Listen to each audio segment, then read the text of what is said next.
c'est maintenant l'heure de notre grand feuilleton de terreur et de mode, signé Anna.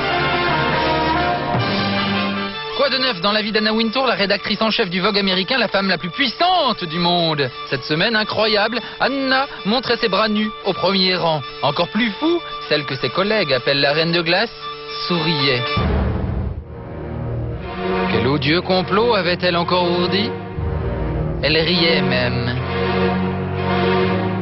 Pourquoi ce sourire contre nature? La réponse dans cette caméra qui la suivait partout et cette perche qui volait toutes ses conversations. Elle se faisait filmer pour un documentaire, un truc qui promet d'être plus violent que Ben-Hur et Gorge Profonde réunies. Mais attention, dès qu'elle pensait que la caméra ne filmait plus, elle relâchait la zygomatique. Mais qui était cette femme avec la même coiffure qu'Anna? Une doublure? Non, c'était Amy Machin, la rédac chef de la version ado du Vogue Amérique. Amy, nouveau personnage! Une version ado du Vogue américain qui cartonne et dont l'idée revient à Bee, la fille d'Anna.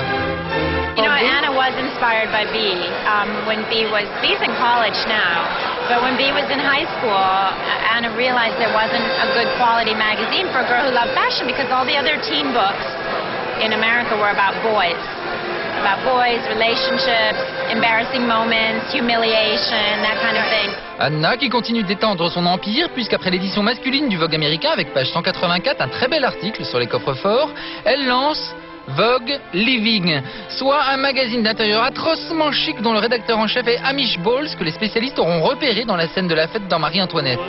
Amish, nouveau personnage! Saga folie furieuse. Mais quoi de neuf au Vogue USA? Après une couverture avec Renée Zellweger où l'actrice semblait faire caca d'un lapin très bizarre, Anna vient de donner sa une à l'actrice de Dreamgirls Jennifer Hudson, 11e noire sur la couverture depuis 1892 et surtout, première femme potelée pour ne pas dire grosse, à qui on ne demande pas de faire un régime préalable avant la séance photo. Autrement dit, mort à l'anorexie. Et ce mois d'avril, pour le spécial Acceptez votre poids, autrement dit le spécial rondeur pondérale forme potelage, c'est Scarlett Johansson en couverture, trop flattée, avec à l'intérieur plein d'articles très gonflés. Mais rien ne nous avait préparé à l'énorme scandale de la semaine. En effet, dimanche matin, au défilé Nina Ricci, des images exclusives, mademoiselle Agnès terrassée par le choc quand elle réalise que... Anna Wintour, elle a mis la même robe qu'en début de semaine. Ça vaut le coup d'être patronne du monde, hein?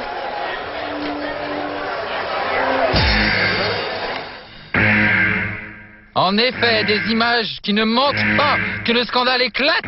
Mardi matin chez Balenciaga et dimanche matin chez Nina Ricci. Même imprimé.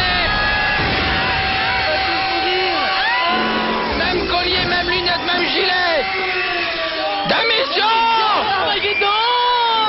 Non mais on est déçus, soit rien ne va plus au Vogue et le diable ne s'habille plus en Prada, soit, et c'est notre théorie, elle s'habillait pareil pour des records de montage pour son documentaire qui donc, on le sait déjà, sera une immense tricherie.